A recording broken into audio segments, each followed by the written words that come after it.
નમસ્કાર, VTV news સાથે હું છું વૈભવી। સમાચારની શરૂઆત મહત્વપૂર્ણ સમાચારથી કરીએ તો વડોદરાના સાવલીમાં વીજ ચોરી કરતા લોકોની દાદાગીરી સામે આવી છે। ગોઠડા ગામે ચેકિંગ કરવા ગયેલી પીજીવીસીએલની ટીમ પર હુમલો કર્યો છે। સ્થાનિકો લાકડી લઈ અને વીજ કંપનીની ટીમ પાછળ દોડ્યા।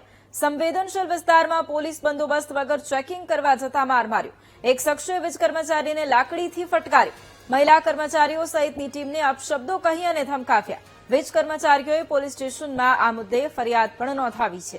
તો વડોદરાના સાવલીમાં જે સ્થાનિકો છે તેમણે વીજ કર્મી પર હુમલો કર્યો હતો। વીજ ચોરી કરતા લોકોની દાદાગીરી છતી થઈ છે। ગોઠડા ગામના દ્રશ્યો કે જ્યાં ચેકિંગ કરવા ગયેલી ટીમ પર હુમલો કરાયો અને આ જ મુદ્દે સંવાદદાતા માનુ ફોન લાઈન પર છે।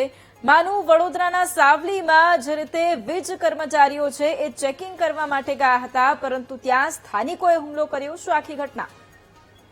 વૈભવી, સાવલી તાલુકાનું ગોઠડા ગામ છે અને આ ગામ સવારે વીજ કર્મચારીઓ છે ત્યાં વીજ ચેકિંગ કરવા ગયા હતા।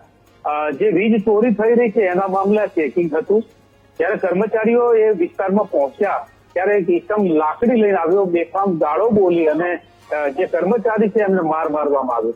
મધ્ય ગુજરાત વીજ કંપનીની જે ચેકિંગની ટીમ છે એના ઉપર હુમલો કરવામાં આવ્યો છે। મહિલા કર્મચારી છે વિડીયો ઉતારી રહ્યા હતા, એમને પણ અપશબ્દો બોલવામાં આવ્યા। એક કર્મચારીને લાકડીથી માર મારવામાં આવે છે અને આ કર્મચારી અત્યારે એસએસજી હોસ્પિટલમાં સારવાર માટે ખસેડાયો।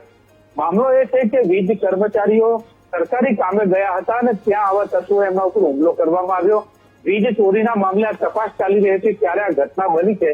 હવે કર્મચારીઓ છે સાવલી પોલીસ સ્ટેશન પહોંચ્યા છે અને વિધિવત રીતે આજે ઇસમો છે એમના વિરુદ્ધમાં ફરિયાદ દાખલ કરવાની કાર્યવાહી શરૂ કરવામાં આવી છે। જી ભાઈ, બિલકુલ, આભાર માનુ તમામ જાણકારી માટે।